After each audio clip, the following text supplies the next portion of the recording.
Taste the Daily. வடகிழக்கு பருவமழை துவங்கியுள்ள நிலையில் காலை முதல் தஞ்சாவூர் மாவட்டம் கும்பகோணம், திருவிடைமருதூர் உள்ளிட்ட அனைத்து பகுதிகளிலும் விட்டு மிதமான மழை பெய்தது. கும்பகோணம், தாராசுரம், சுவாமிமலை, திருபுவனம், திருவிடைமருதூர், திருநாகேஸ்வரம், கோவிந்தபுரம் உள்ளிட்ட இடங்களில் பரவலாக மழை பெய்ததால் குளிர்ச்சியான சூழல் நிலவியது. ஆங்காங்கே சாலைகளில் தண்ணீர் தேங்கியதால் வாகன ஓட்டிகள் அவதிக்குள்ளாகினர். ராமநாதபுரம் மாவட்டத்தில் பெய்த தொடர் மழை காரணமாக குடியிருப்பு பகுதிகளில் மழைநீர் புகுந்ததால் பொதுமக்கள் சிரமத்திற்கு ஆளாகினர். ராமேஸ்வரம், பாம்பன், மண்டபம், உச்சிப்புலி, பரமக்குடி உள்ளிட்ட பகுதிகளில் இரவு முழுவதும் தொடர் மழை பெய்து வருகிறது. இதனால் தாழ்வான பகுதிகளில் மழைநீர் சூழ்ந்து அப்பகுதிகள் வெள்ளக்காடாய் காட்சியளிக்கிறது. இதனிடையே மண்டபம் அடுத்துள்ள குடியிருப்புகளில் மழைநீர் சூழ்ந்ததால் பொதுமக்கள் கடும் சிரமம் அடைந்தனர். விடியா திமுக அரசு மழைநீர் வடிகால்வாய்களை முறையாக அமைக்காததால் இன்னலுக்கு ஆளாவதாக அவர்கள் வருத்தம் தெரிவித்தனர். காஞ்சிபுரம் சுற்றுவட்டார பகுதிகளில் 2 நாட்களாக விட்டு பெய்த மழை காரணமாக சாலைகளில் நீர் தேங்கியதால் பொதுமக்களும் வாகன ஓட்டிகளும் கடும் அவதியடைந்தனர். சாலைகளில் மழைநீர் குளம் போல் தேங்கியுள்ளதால் பொதுமக்களின் இயல்பு வாழ்க்கை முடங்கியது. மேலும் தீபாவளி பட்டாசு வெடிக்க முடியாமல் சிறுவர்கள் உள்ளிட்டோர் பெரும் ஏமாற்றமடைந்தனர். மழையால் வெயில் தணிந்து குளிர்ச்சியான சூழல் நிலவியது.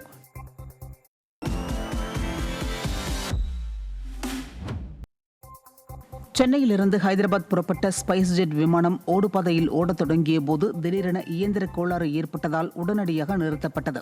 சென்னை விமான நிலையத்திலிருந்து காலை 6 மணிக்கு 5 ஊழியர்கள், 74 பயணிகள் என 79 பேருடன் ஹைதராபாத் புறப்பட்ட ஸ்பைஸ் ஜெட் விமானத்தில் இயந்திர கோளாறு ஏற்பட்டது.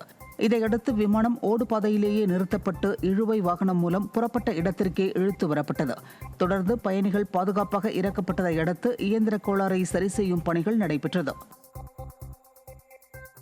சிவகங்கை மாவட்டம் காரைக்குடி அருகே தங்கள் கிராமத்து இளைஞர்களை தாக்கிய நபர்களை கைது செய்ய வலியுறுத்தி பாதிக்கப்பட்ட கிராம மக்கள் சாலை மறியலில் ஈடுபட்டனர். பலவான்குடி கிராமத்தில் உள்ள டீ கடையில் அப்போது இளைஞர்கள் டீ குடித்துக் கொண்டிருந்த போது அங்கு சென்ற ஆலத்தப்பட்டி கிராமத்தைச் சேர்ந்த இளைஞர்கள் தகராறு செய்து தாக்கியதில் 2 பேர் காயமடைந்தனர். இதையடுத்து ஆலத்தப்பட்டி இளைஞர்களை கைது செய்ய வலியுறுத்தி பலவான்குடி கிராம மக்கள் சாலை மறியல் போராட்டத்தில் ஈடுபட்டனர். ஸ்டாலின் பதவியேற்ற நாளிலிருந்து தமிழகத்தில் கொலை, கொள்ளை, மோதல் சம்பவங்கள் நடைபெறாத நாளே இல்லை என்ற நிலை உருவானதாக மக்கள் குற்றம் சாட்டினர்.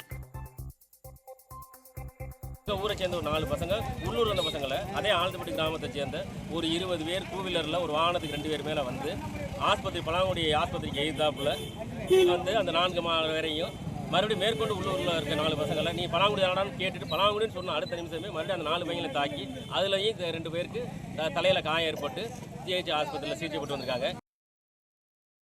ஈரோட்டில் தீபாவளி முடிந்தும் ஜவுளிக்கடையில் தள்ளுபடியில் விற்பனை செய்யப்பட்டதை அடுத்து அதிகாலை முதலே ஏராளமான பொதுமக்கள் குவிந்ததால் அப்பகுதி களை கட்டியது. வருடந்தோறும் தீபாவளிக்கு மறுநாள் ஈரோட்டில் உள்ள ஜவுளிக்கடைகளில் துணி வகைகள் தள்ளுபடியில் விற்பனை செய்யப்படுவது வழக்கம். அதன்படி நடைபெற்ற தள்ளுபடி விற்பனையை அடுத்து ஈரோடு மட்டுமின்றி சேலம், நாமக்கல் உள்ளிட்ட பல்வேறு மாவட்டங்களைச் சேர்ந்த பொதுமக்கள் குவிந்து ஏராளமான துணிகளை ஆர்வமுடன் வாங்கிச் சென்றனர். ஆவடி மாநகராட்சிக்குட்பட்ட திருமுல்லைவாயில் பாரதி நகரில் தேங்கி நிற்கும் மழை நீரால் பொதுமக்கள் கடும் இன்னல்களை சந்திக்கின்றனர். மழை நீரில் குப்பைகள் நனைந்து அப்பகுதி முழுவதும் துர்நாற்றம் வீசி வருவது குறித்து ஸ்டாலின் அரசின் ஆவடி மாநகராட்சி நிர்வாகிகளுக்கு கோரிக்கை விடுத்தும் எவ்வித நடவடிக்கையும் எடுக்கவில்லை என பலரும் குற்றம் சாட்டுகின்றனர். திமுக நிகழ்ச்சிகளுக்கும் கமிஷன், கலெக்ஷன், கரப்ஷன் ஆகியவற்றுக்கு மட்டும் முக்கியத்துவம் அளிக்கும் அமைச்சர் நாசர் மற்றும் ஆவடி மேயர் உதயகுமார் ஆகியோரின் அலட்சியமே இதற்கு காரணம் என்று பொதுமக்கள் குற்றம் சாட்டுகின்றனர்.